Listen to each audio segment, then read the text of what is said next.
민수기 1장입니다.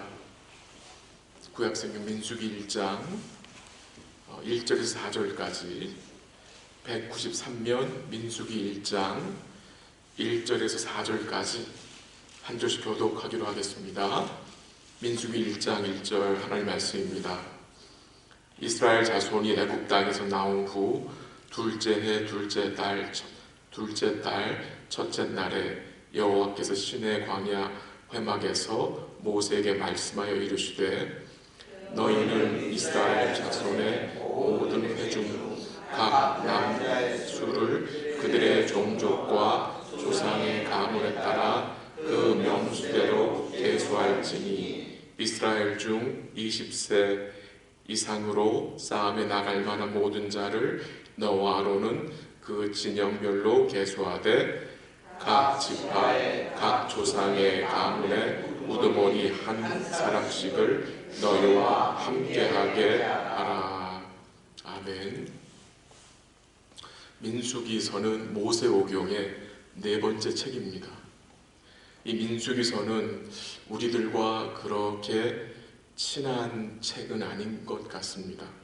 여러분 어떻습니까? 민수기 하면 여러분 머릿속에 이렇게 떠오르는 스토리들은 있겠지만 어떤 구절들이 이렇게 명확하게 이런 마음속에 떠오르는 구절들이 있습니까? 이 민수기서는 여러분 어떠셨습니까? 시작부터 쉽지 않았습니다.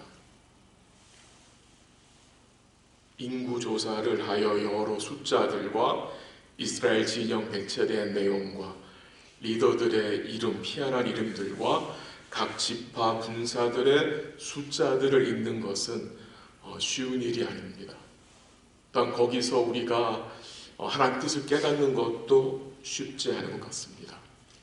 그러나 이 민수기가 하나님의 감동으로 된 하나님의 말씀임을 믿기에 우리 민수기를 통해서 우리 교회와 또 각 성도들에게 주시는 하나님의 거룩한 뜻이 있음을 우리가 또 기대하고 또 겸손한 마음으로 말씀 앞에 우리가 서고 또 말씀 앞에 나오고 말씀을 묵상하며 또 주의 말씀에 귀를 기울여 주시기를 부탁을 드립니다. 이 민수기서는 구약 성경의 목회서신이라는 별명을 가지고 있습니다. 목사들이 많이 읽어야 된다는 말이겠죠. 왜냐하면 거기에 목사가 나와요. 그 사람 이름이 모세예요. 모세 목사. 이 모세가 광야 교회를 이제 목회하잖아요.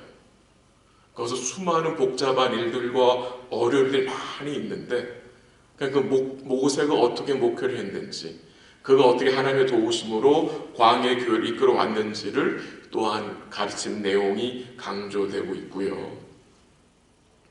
또한 중요한 것은 이 민수기서에서 강조되는 것은 광야 교회의 죄입니다. 광야 교회, 이스라엘 백성들의 죄. 이 교회가 몇 년 동안 지속됐죠? 약 한 40년 지속됐잖아요. 근데 그 교회의 죄를 하나님 드러내시고요. 근데 거기서 죄를 드러내 끝나는 게 아니라 그 죄를 해결할 뭐를 허락하십니까? 또한 복음을 우리로 만나게 하십니다. 그래서 목회자만이 아니라 교회 성도들인 여러분과 제가 또 이 말씀을 읽고 듣고 묵상해야 합니다.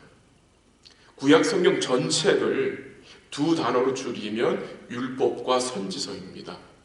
율법과 선지서. 왜 하나님 율법을 주셨죠? 왜 성경을 열면 처음부터 모세오경이 나옵니까?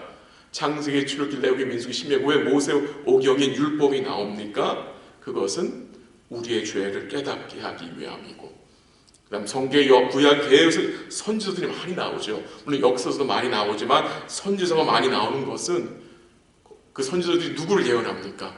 누구를 계시합니까? 바로 오실 메시아 그리스도를 우리에게 계시하는 거죠. 그래서 죄를 깨닫고 하나님의 백성 어떻게 살아야 되느냐, 그리고 하나님의 백성들이 어떻게 될 수 있느냐에 대한 내용이 이 구약에 나오는 내용입니다. 이 한글 성경은 이 책 제목을 민수기라고 했습니다. 그 민수기란 뜻은 백성들의 인구수의 기록이라는 의미라고 합니다. 근데 이 민수기란 제목은요, 구약 성경이 히브리어로 써졌는데 그 히브리어로 써진 구약 성경을 헬라어로 번역한 성경이 있어요. 그 성경을 72년이라고 부르는데 우리 한글 성경은 또 영어 성경은 그 72년의 영향을 받아가지고 이 민수기를, 이 네 번째 책을 민수기로 이렇게 이름을 정한 것입니다. 근데 원래 히브리어 원어 성경의 제목은 광야에서라는 뜻입니다. 광야에서. 참 재밌죠? 왜요? 이들이 지금 광야에서 오랜 시간 동안 방황하고 있잖아요. 그래서 히브리어 원어 성경의 제목은 광야에서고요.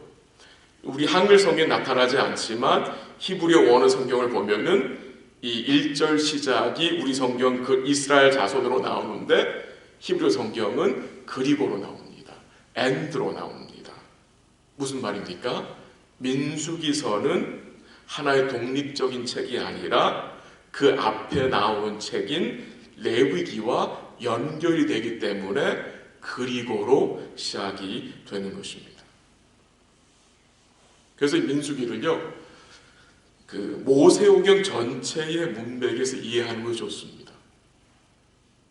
창세기, 여러분 이 창세기 역사를 아시지만 잠시 리뷰를 하면 천지 창조로 시작해서 야곱의 자손 70명이 애굽으로 내려가는 몇 가지 기록이 되어 있고요. 출애굽기의 역사는 애굽으로 내려간 야곱의 후손들이 약 430년 동안 노예 생활을 하다가 어떻게 됩니까?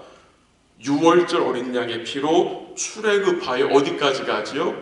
시내산까지 가는 여정을 다룹니다. 그리고 물론 거기서 그 시내산에서 이제 성막을 짓잖아요, 그렇죠? 그리고 레위기의 역사는 무엇입니까? 시내산에서 완성된 성막, 곧 그 움직이는 그 회막을 통해서 이제 뭘 배웁니까? 이 백성들이 어떻게 죄인들이 하나님 앞에 나아가 예배하며 어떻게 하나님의 교제를 지속할 수 있는지를 이 레위기서를 통해서 배우게 되는 것입니다.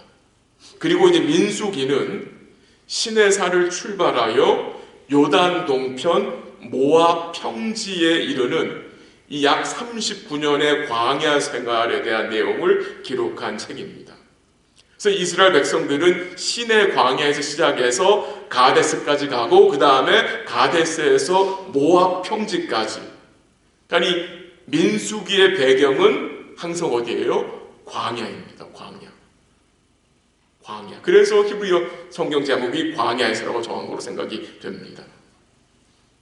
이 민수기는 오늘 우리에게 적용이 되고 우리에게 주신 말씀이 되는 것은 우리 역시 광야 같은 이 세상에 살고 있잖아요.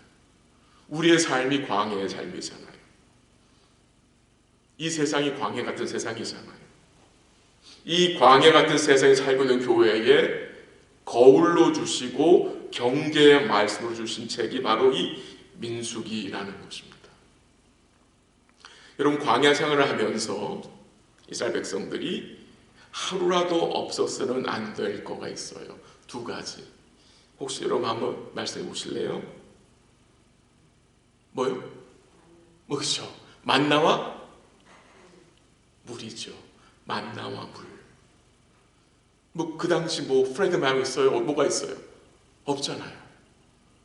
그 광야 사막길에서 만나와 이 물이 그들에게 너무나 필요한 거잖아요. 근데 민수기를 보면은 만나에 대한 게 많이 나오고 물에 대한 말씀이 많이 나오는데요.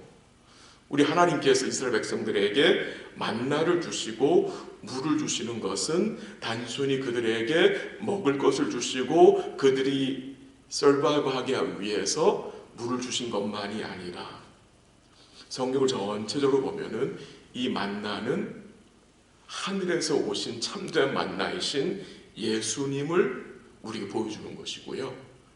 모세가 바위를 깨뜨려서 물을 내게 해서 물을 마시게 한 것은 반석이신 예수님이 깨어짐으로 그 물로 우리가 영생을 얻게 되는 것, 그것을 보여주는 내용인 것을 우리는 항상 염두에 두고 읽어야 합니다. 그래서 이 만나와 물은 예수님의 살과 피로 우리가 이해할 수 있는 것입니다. 근데 이스라엘 백성들이 이 광야 생활을 하면서 이 만나에 대해서 어떤 마음을 가지고 있었습니까? 한번 가볼까요? 민수기 21장 한번 가보십시오. 민수기 21장 5절 한번 가보십시오. 민수기 21장 5절 한번 같이 읽을까요? 21장 5절 시작. 백성이 하나님과 모세를 향하여 원망하되 어찌하여 우리를 애굽에서 인도해 내어 이 광야에서 죽게 하는가? 이곳에는 먹을 것도 없고 물도 없도다. 우리 마음이 이 하찮은 음식을 싫어하노라 하며. 이스라엘 백성이 하나님께 원망하고 모세를 원망하는데 왜 우리를 애굽에서 인도해 냈냐라고 원망하면서 왜 우리를 여기서 죽게 하느냐라고 말합니다. 여러분, 하나님이 이스라엘 백성들을 광야에서 죽이시려고 애굽에서 나오게 했습니까? 이들이 애굽에서 어떻게 나왔죠? 유월절 어린 양의 피로 나왔습니다. 이것은 보통 일이 아니거든. 이건 구원이거든. 사단, 곧 바로의 지배 아래 있는 이 백성들을 하나님이 유월절 어린 양의 피로 구원하신 거예요. 그래서 광야를 통과해서 어디로 가게 하시기 위해서, 약속의 땅으로 가게 하시기 위해서 나오게 했는데, 그 구원의 은혜를 이 백성들은 까마득히 잊어먹고 왜 우리를 죽이려고 여기까지 나오게 했느냐라고 말하면서 뭘 얘기합니까? 먹을 것도 없다, 그리고 물도 없다 하면서 마지막에 뭐라고 말합니까? 이 하찮은 음식을 싫어한다. 여러분, 이 하찮은 음식이 뭔지 아세요? 만나였습니다. 여러분, 이 만나가 하찮은 음식이었습니까? 이 만나는 하나님께서 6일 동안, 7일째는 안 내렸죠. 6일 동안 초자연적으로 하늘에서 만나를 내리신 거예요. 그게 내릴 때마다 이 백성들은 하나님이 우리를 또 먹이시는구나, 하나님이 우리를 또 공급하시는구나, 하나님이 우리의 생명이시는구나, 그걸 깨닫게 하시기 위하잖아요.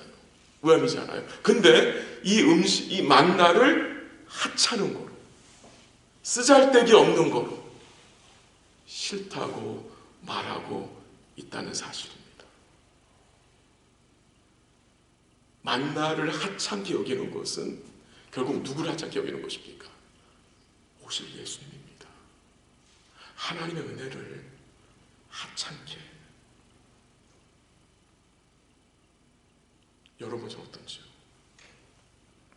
참된 만나러 오신 예수님을 우리가 어떤 마음으로 대합니까? 올 한 해 우리가 이제 주의 은혜로 시작을 했는데, 참된 만나로 생명을 또 끌어오신 이 참된 만나신 예수님을 우리가 어떤 마음으로 대해야 되겠습니까?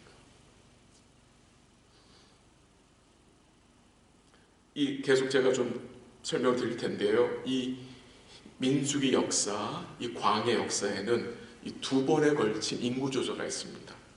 그 첫 번째 인구조사가 그 민수기 1장에 나오고요.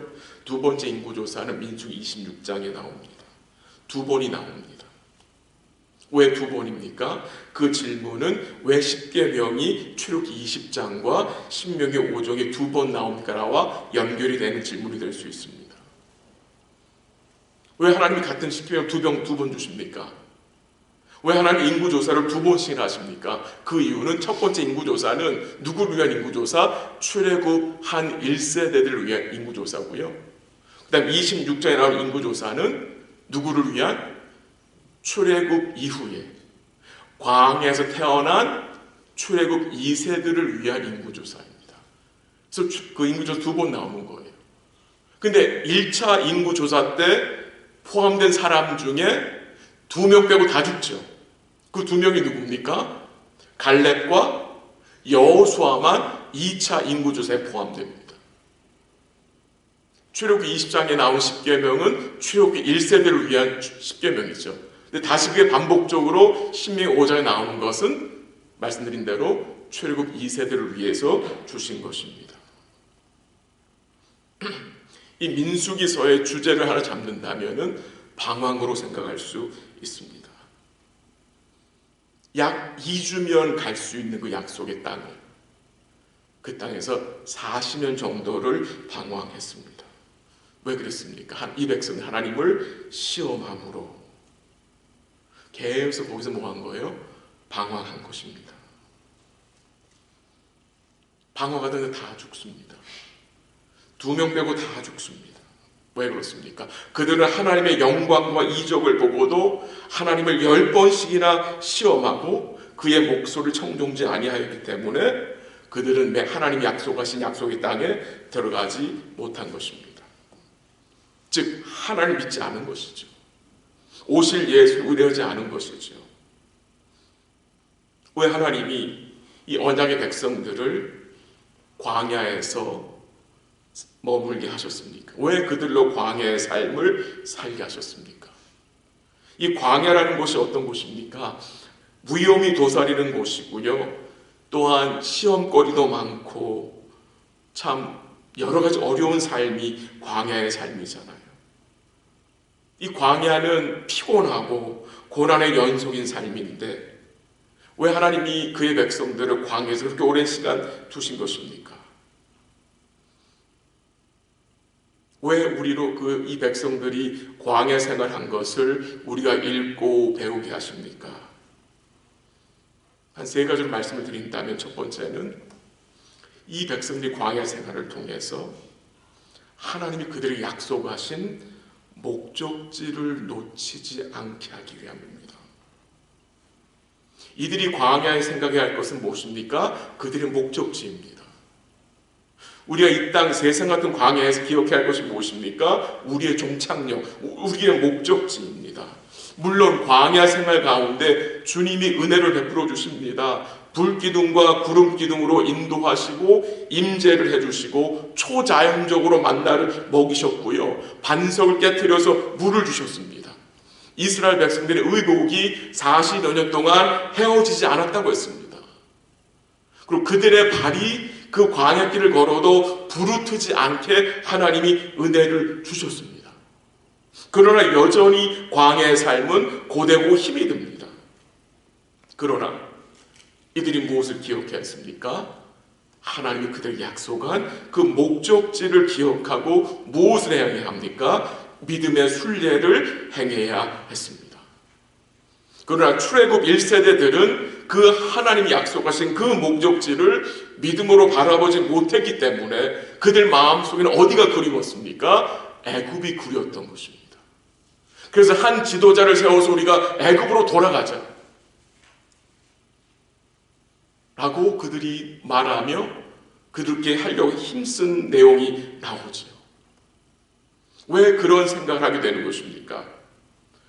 그들의 광야의 삶에서 하나님 그들을 왜 애굽에서 나오게 하셨는지, 하나님 그들에게 무엇을 약속하셔서 무엇을 바라보게 하셨는지를 이들이 잊어버렸기 때문입니다. 이 세상, 이 광야 같은 세상에서 여러분과 제가 어디를 향해 가고 있는 사람들입니까? 그것을 기억해야 한다는 것입니다.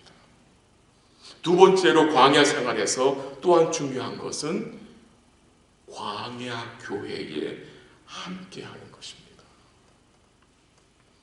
광야 길은 혼자서 걸을 수 없습니다. 왜 하나님이 이제 2장에 나오잖아요. 그 회막을 중심으로 동서남북 왜 3지파씩 묶어서 함께하게 합니까? 공동체, 이 믿음의 공동체가 광야에서는 함께함을 가르치는 것입니다. 혼자서 믿음 생활 하려고 하는 것은 영적으로 무지한 것입니다. 광야 길에서는요, 서로가 필요한 존재입니다. 광야 교회라는 이 울타리 안에서 주의 돌보심의 은혜를 함께 누리며 그 울타리 안에 머물러 있어야 성숙함으로 나아갈 수 있다는 것입니다. 코비드 이후로요, 더 많은 사람들이 홀로 신앙생활 하려고 합니다. 이 광야 길을 혼자서 가려고 합니다. 혼자이기에 편할 수 있습니다. 혼자이기에 신경 쓸 일도 별로 없을 것 같아요. 그러나 뭐가 문제입니까? 성숙과 변화는 기대할 수 없습니다. 이리의 공격에 노출되어 있고 혼자 있을 때는요, 넘어지면 곁에서 손을 내밀어 잡아줄 공동체가 없다는 사실입니다. 얼마나 큰 손실입니까? 혼자 해서는 안 됩니다. 같이 가는 것입니다. 그래서 지금 군대로 부르시고 지파별로 지금 계수해서 함께 가게 하는 것입니다. 세 번째는 광야생을 통해서 매일매일 주를 의지하는 것을 배우게 하시는 것입니다. 광야의 삶은 생각지 못한 일들을 많이 만납니다. 그래서 예전에 붙잡고 있던 것들을 뭐하게 하세요? 내려놓게 하시고 오직 주만 바라보게 하시는 거예요. 그게 하나의 목적입니다. 또한 재미있는 것은 이 광야의 삶은 아무것도 없는 것 같은데요, 믿음의 안목을 가지고 살펴보면 또한 모든 것을 가진 마음이 듭니다. 왜 그런지 아세요? 주님이 이 광야 길에 함께 계심을 믿게 되기 때문이며, 그 주님으로부터 우리의 필요가 채워짐을 또 확신하기 때문에 모든 것이 있는 그 확신이 마음에 들게 되는 것입니다. 제주도에 가면 소가 누워있는 모양을 닮았다고 해서 우도라고 불리는 섬이 있다고 합니다. 가보셨어요? 우도에? 아, 역시. 예. 그 우도에는 현재 약 400여 명의 해녀들이 있대요. 그러니까 물질하는 여인들이 있다는 말이죠. 근데 제주도 출신의 고희형 감독이 7년 동안 우도의 해녀들과 함께 지내면서 만든 다큐멘터리 영화가 있어요.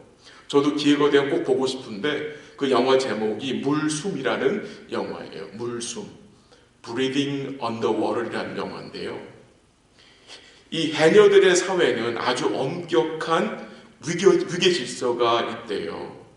그래서 제일 높은 계급은 상군이라고 부르고요, 그 사람들, 그 여인들은 보통 15에서 20m 깊이의 바다까지 들어가서 물질을 한다고 해요. 그리고 그 다음이 중군이고 맨 마지막이 하군인데, 이 하군은 일명 똥군이라고 부르는데요. 똥군. 그 사람들은 2m 이하의 바다에서만 물질을 해야 되는 거예요. 근데 이 해녀들의 계급은요, 그들의 노력과 경험에 의해서 정해지는 것이 아니라 하늘에서 허락한 숨 길이로 계급이 정해진대요. 그리고 거기에 정해진 계급에 대해서 큰 불만이 없다고 합니다. 모든 해녀들이 60년, 70년 한 해녀들까지 다 포함해서 아무리 경험이 많다 하더라도 바다에 들어갈 때에 모두 조심해야 할 것이 있는데, 그것은 바로 이 물숨입니다. 물숨은 바다 밑에서 들어 마시는 숨을 의미합니다. 이 물숨은 해녀들의 목숨을 앗아가는 아주 무서운 것이라고 말했습니다. 이 계급에 관계없이 모든 해녀들이 항상 조심해야 할 것이 이 물숨입니다. 이 물숨이란 말을 다른 말로 하면은 욕심입니다. 욕심. 이 해녀가 물질하다가 이제 숨이 차서 물 위로 올라와서 이제 숨을 내쉬고 이제 다시 숨을 하고 들어가야 되는데, 쭉 올라오다가 커다란 전복이 눈에 보이면 그거 놓칠까 봐 어떻게 합니까? 숨을 꾹 참고 다시 들어가서 그 전복을 잡으려고 했다가 어떻게 됩니까? 거기서 죽임을 당하는 거예요. 결국 물숨을 거기서 쉬게 되면은 거기서 못 나오면 죽게 되는 거예요. 근데 이런 사고가 여전히 매년마다 일어난다고 해요. 이 물숨이 위험하다는 것을 몰라서 이런 사고를 당하는 것이 아니에요. 알면서도 뭐 때문에? 욕심 때문에. 그래서 해녀들은 바다를 가리켜 이렇게 말해요. 바다는 무서운 곳이지만 욕심을 버리면 친정 엄마처럼 다 내어주는 곳이다 라고 말한다고 해요. 우리가 이 광야길을 가면서 우리 역시 조심해야 할 것이 있어요. 그게 바로 물숨입니다. 욕심인 것 같습니다. 욕심. 이스라엘 백성들은 이 욕심 때문에 6일 동안에 임하는 만나를 어떻게 해요? 남겨두면 구더기가 생기고 썩을지라도 어떻게 합니까? 더 챙겨옵니다. 더 거두어드립니다. 혹시 모르니까 챙겨도 내일 하나님 깜빡할 수 있어. 내일 거가 챙겨와. 이런 생각이겠죠. 욕심 때문에 하나님을 의뢰하지 못하고 하나님이 주신 것을 만족하지 못하는 거예요. 그래서 이 이스라엘 백성들이 하나님을 그 광야에서 10번씩이나 시험했던 것입니다. 욕심 혹은 이 탐심은 결국 자기 사랑의 결정체고요. 또한 욕심은 하나님 사랑과 이웃 사랑을 멸시하는 마음입니다. 우리 다 경험한 일인데요. 우리의 욕심이 채워진다 할지라도 우리는 그것을 결코 만족하지 못해요. 그 욕심이 채워지면 또 어떤 생각입니까? 더 큰 것을 원하는 마음이 생기기 때문에 아무리 욕심이 채워진다 할지라도 그 마음이 채워지지가 않아요. 우리의 마음은 주님으로 그가 주신 구원의 은혜로만 채워질 수가 있어요. 거기서 만족이 오는 거예요. 거기서 만족이 돼야 우리 속에서 올라오는 욕심과 탐심을 뭐 할 수 있습니까?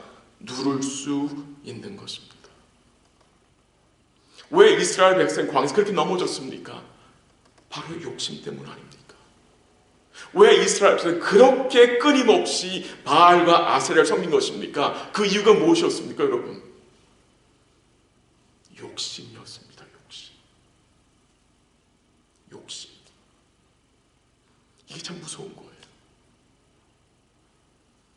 결국 이 욕심은 하나님까지 버리게 하잖아요. 하나님을 뒤로 하고 다른 신 섬기게 만들잖아요.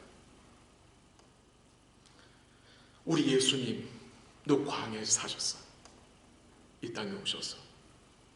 마태복음 4장 1, 2절을 보면 이런 내용이 나옵니다. 들어보십시오. 제가 읽어드릴게요. 마태복음 4장 1, 2절 들어보세요. 그때 예수께서 성령에게 이끌리어 마귀에게 시험을 받으러 광야로 가사 40일을 밤낮으로 금식하신 후에 줄이신지라는 말씀이에요. 성령께서 예수를 이끄셔가지고 어디로 가요? 의도적으로 광야로 가게 하시는데 왜 광야로 가게 하세요? 거기서 마귀에게 시험을 받게 하시려고 가시는 거예요. 참 특이하죠. 성령이 이끄시면 예수를 성전으로 보내시든지 어디 뭐 회당으로 보내시니까 아니라 마귀에게 시험 받게 하기 위해서 광야로 이끌어 가신 거예요. 성령이. 왜 그렇게 하셨느냐? 광야 교회에서 실패했던 이 이스라엘 백성들을 대표하여 예수님이 다시 광야로 가신 것입니다. 이 이스라엘 백성 광야에서 보낸 40년을 상징하는 그 40일을 주님은 광야에서 먹지 않고 금식하셨습니다. 광야는 이스라엘 백성들이 뭐한 곳이죠? 실패한 곳입니다. 근데 그 실패한 광야에서 주님 어떻게 하셨죠? 그의 말씀으로 마귀의 유혹을 이기시고 물리치셨습니다. 누구를 위해 물리치신 것이냐? 그의 백성들을 우리를 위해 물리치신 것입니다. 여러분과 저도 이 광야 세상에서 실패하고 넘어질 때가 있죠. 분명히 있었습니다. 우리 정욕에 끌려서 욕심에 끌려서 마귀의 유혹에 끌려서 넘어지고 실패할 때가 있었습니다. 또한 우리 남은 여정 가운데에도 우린 또 넘어질 겁니다. 우린 또 실패할 것입니다. 그러나 소망이 있는 것은 우리 주님이 광야에서 모든 시험을 이기시고 이기셨기 때문에, 주님이 우리의 의와 구원이 되셨기 때문에 소망이 있는 것입니다. 광야에서 넘어진 그의 백성을 하나님 어떻게 하십니까? 주님이 다시 일어나게 하시는 거예요. 그래서 다시 순리의 길을 행하게 하시는 거예요. 그래서 우리가 우리 주님 뭐라고 부릅니까? 은혜의 주님이라고 부르는 거잖아요. 은혜의 주님. 그리고 그 은혜를 이 세상의 그 무엇보다도 우리는 뭐 하는 자입니까? 감사히 귀하게 여기는 자들 아닙니까? 이스라엘 백성들은 이 광야의 삶 속에서 이러저러한 것이 없다고 불평하고 하나님을 원망했습니다. 그 하나님을 만족을 배우지 못했습니다. 우리 역시 광야 삶 속에서 이러저러한 것이 결핍할 때가 있습니다. 그것 때문에 힘들 때도 있습니다. 근데 우리 마음속에 어떤 생각이 있어야 합니까? 주님이 계시기에 괜찮습니다. 주님이 계시기에 충분합니다. 라는 고백이 이 한 해 동안 드려졌으면 좋겠습니다. 이것이 우리가 싸워야 할 영적 싸움인 것입니다. 다윗이 시편 23편 1절에서 뭐라고 고백을 하죠? 여호와는 나의 목자시니 내게 부족함이 없으리로다. 내 삶에 이런저런 거 모자라도 괜찮은 것은 여호와께서 나의 목자가 되심을 다윗이 인정하기 때문에 괜찮습니다. I'm okay. I'm okay라고 지금 고백하는 거 아니겠습니까? 여기까지가 서론이었습니다. 민수기 서론이었어요. 오늘 보면 짧은 본문인데 잠깐 다루고 말씀 정리할게요. 이 이스라엘 백성들이 애굽에서 나온 지가 1년 2개월이 지났을 때에 하나님께서 모세에게 말씀하셨어요. 오늘 본문 1장 1, 2절, 3절에 나오는 내용인데요. 이스라엘 자손 중에 20세 이상으로 싸움에 나갈 만한 남자의 수를 계수하라고 했습니다. 그러면 하나님이 이스라엘에서 20세 이상으로 몇 명인지 몰라서 계수하라고 하시겠습니까? 하나님 이미 다 알고 있잖아요. 우리 머리털까지 다 세시는 분인데 이미 아시지만 이렇게 하심으로 하나님은 뭘 가르치시는 거예요? 이 이스라엘 백성들이 출애굽한 목적과 그들의 정체성을 깨닫게 하시기 위해서 어떻게 해요? 계수하라고 말씀하신 것입니다. 하나님이 이들을 어떤 자로 부르신 거예요? 하나님의 군사로 불렀다는 사실을 이 백성들에게 가르치기 위해서 계수하라고 명하신 것입니다. 오늘 본문 4절만 가볼까요? 1장 4절.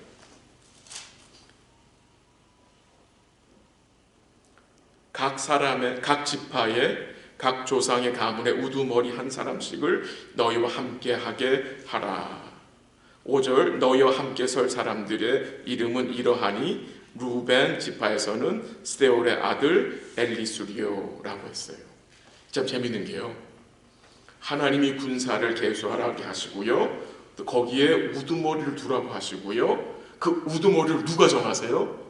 모세와 아론이 정하는 게 아니라 하나님 정해서 이 사람이 그 지파의 우두머리다라고 딱 정하십니다. 그러니까 지금 하나님이 이 이스라엘 백성들, 이 군사의 헤드라는 거죠. 대장이라는 것을 여기서 이제 우리에게 말해주고 있는 거죠. 이 하나님의 군대의 부르심은요, 교회의 부르심과 연결을 생각할 수 있습니다. 교회 역시 그리스도의 군사로 부르심을 받은 자들입니다. 교회. 그래서 교회를 뭐라고 얘기했습니까? 전투하는다는 말로 표현했습니다. 근데 이 전투는 혈과 육의 전투가 아니죠. 영적인 전투죠. 영적인 전투. 믿음의 싸움이고 진리를 지키는 싸움이고 세상에 동화되지 않는 싸움이고 우리의 마음을 세상 욕심으로부터 지키는 싸움이며 주님으로부터 만족하는 싸움이잖아요. 그래서 온 지파를 20세 이상으로 싸움에 나갈 수 있는 사람들을 카운트했는데 총 인원이 얼마였죠? 60만 3,550명이었습니다. 46절에 나옵니다. 전쟁에 나갈 수 있는 사람들이에요. 우리 교회에는 전쟁에 나갔으면 얼마나 될까라는 생각을 해봤는데요. 그럼 어떤 사람이 좋은 군사입니까? 어떤 사람이? 한 구절 가볼까요? 9장 23절입니다. 9장 23절 참 은혜가 되는 말씀인데 민수기 9장 23절 한번 다시 읽어볼까요? 9장 23절 시작. 곧 그들이 여호와의 말씀을 따라 진을 치며 여호와의 명령을 따라 행진하고 또 모세를 통하여 이르신 여호와의 명령을 따라 여호와의 직임을 지켰더라. 아멘. 어떤 사람이 좋은 군사예요? 여호와의 명령을 따라 진을 치고 여호와의 명령을 따라 행진하고 여호와의 명령을 따라 여호와의 직임을 지키는 자, 좋은 군사입니다. 복된 군사입니다. 너무나 복된 모습 아닙니까? 여호와의 명령을 따라 진을 치고 여호와의 명령을 따라 행진하고 여호와의 명령을 따라 맡겨주신 직임을 지키는 자가 좋은 군사입니다. 60만 3,550명. 근데 여기다가 여인들, 어린아이들 다 포함하면 200만 명이 될 거 아니에요. 200만 명. 엄청난 숫자잖아요. 근데 어떻게 이렇게 많은 군사들과 백성들이 된 거죠, 여러분? 원래 이 이스라엘 백성이 어떻게 시작되었습니까? 아브라함으로 시작됐잖아요. 한 가정으로 시작된 거예요. 그리고 100세 받은 그 이삭을 통해서 또 이삭이 야곱을 낳고 야곱의 12아들들이 12지파가 돼서 지금 이렇게 많은 군사가 된 거예요. 이게 놀라운 거죠. 하나님이 아브라함이 맺은 그 언약을 부분적으로 성취하신 것입니다. 성취하신 거예요. 근데 이 지금 60만 3,550명에 누가 카운트 안 됐지요? 한 지파가 빠졌습니다. 레위 지파가 빠졌습니다. 왜 레위 지파는 군사로 포함시키지 않았습니까? 이 레위 지파는 특별히 맡겨진 사명이기 때문이에요. 그 일은 무슨 일입니까? 회막에서 일하고 회막을 지키고 이 백성들이 하나님을 예배할 수 있도록 돕기 위해서 이 백성들의 영적인 일을 인도하게 하시려고 군대에 포함시키지 않으셨다는 거예요. 여기서 우리가 뭘 깨닫게 됩니까? 하나님의 군사들은 뭐 하는 자들이다? 하나님을 예배하는 자들이다. 참된 하나님의 군사는 참 예배자가 되어야 함을 이렇게 우리에게 이야기하는 것을 우리는 이해할 수 있습니다. 하나님의 군사로서 가장 중요한 것이 무엇입니까? 대장의 말을 듣는 거예요. 대장의 말을. 근데 그 대장의 말씀이 무엇을 통해서 전해집니까? 예배 아니겠습니까? 예배. 한 구절만 더 할게요. 민수기 28장 가보십시오. 민수기 28장 1절, 2절, 3절인데요.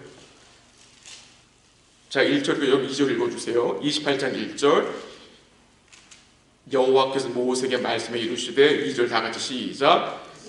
자손에게 명령하여 그들에게 이르라. 내 헌물, 내 음식인 화제물, 내 향기로운 것은 너희가 그 정한 시기에 삼가 내게 바칠지니라. 3절 다 같이. 또 그들에게 이르라. 너희가 여호와께 드릴 화제는 이러하니 1년 되고 흠없는 숫양을 매일 2마리씩 상번제로 드리되. 아멘. 그 28장 29장에 보면요, 계속 안식일이 나오고요, 6월절에 드리라고 하고 7절이 나오고요, 그 다음에 계속해서 그 속죄에 대한 내용이 나오고 장막절에 대한 내용이 나오면서요, 이 드리라, 하나님께 제사를 드리라는 말이 50번 이상 나요. 50번 이상. 군대로 세움을 입고 나서 하나님 지금 뭘 요구하세요?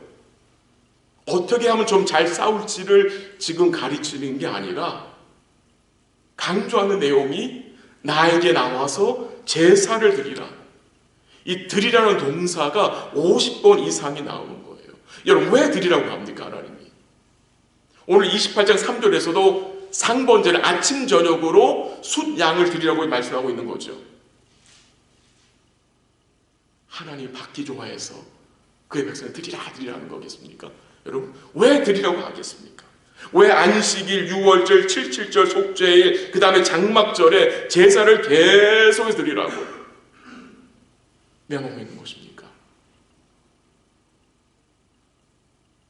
그 제사를 통해서 이 백성들이, 이 하나님의 군사들이 누구를 기억하게 하기 위함입니까? 오실 예수님입니다. 죽임당하는 그 어린 양을 통해서 하나님 그의 백성들에게 오실 예수님을 계속해서 뭐 하는 거예요? 리마인드 시키는 거예요. 예수님을 생각하게 하시는 거예요. 이게 놀라운 거죠. 그래서 여호와의 군사는 어떤 자입니까? 단순히 싸움 잘하는 자가 아니라 제사를 통해서 오실 예수를 생각하는 자들이. 여러분과 제가 예수를 생각하는 가장 좋은 방법이 여러분 뭐라고 생각하십니까? 물론 개인적인 묵상, 찬양, 기도 다 좋죠. 근데 가장 베스트는 뭡니까? 하나님을 예배하는 것입니다. 하나님 예배하는 것입니다. 우리 사랑하는 성도들이, 또 우리 교회가 하나님의 큰 군대의 한 작은 소대로 생각할 수 있을 것 같아요. 이 작은 소대가 올 한 해도 이 믿음의 선한 싸움을 싸우기 위해서 주의 말씀을 쫓아서 약속하신 목적지를 바라보고 믿음의 공동체 안에서 함께 성장하며 끝까지 주님을 의뢰하는 복된 삶을 살기 위해서 하나님이 우리를 배치해 주신 그 위치에서 우리 주님을 신실하게 섬기며 신실한 예배자로 서게 되는 복된 삶 되시기를 주의 이름으로 간절히 기도합니다. 한번 같이 기도하겠습니다. 같이 기도할 때요, 몇 가지 기도 제목을 드릴 텐데, 또 민수기를 통해서 우리 사랑하는 성도들 주의 은혜를 깨닫게 하시고 감사하게 하시고요, 우리 각 가정들과 자녀들이 하나님의 좋은 군사로 하나님을 예배하며 주의 명령을 따라 살아가는 복된 삶이 될 수 있도록 기도 부탁을 드리고요, 온전한 사랑을 받은 자들답게 우리 삶 속에서 믿음과 형제 사랑의 모습이 드러날 수 있도록 기도해 주시고, 또 우리 아픈 성도들, 또 어려운 성도들 위해서, 또 함께하지 못하는 성도들을 위해서 여러분 기도 부탁을 드리고요, 또 우리 EM 교육자를 위해서도 또 하나님께서 신실한 분을 보내달라고 같이 기도하고 제가 마무리 기도하도록 하겠습니다. 같이 기도하겠습니다.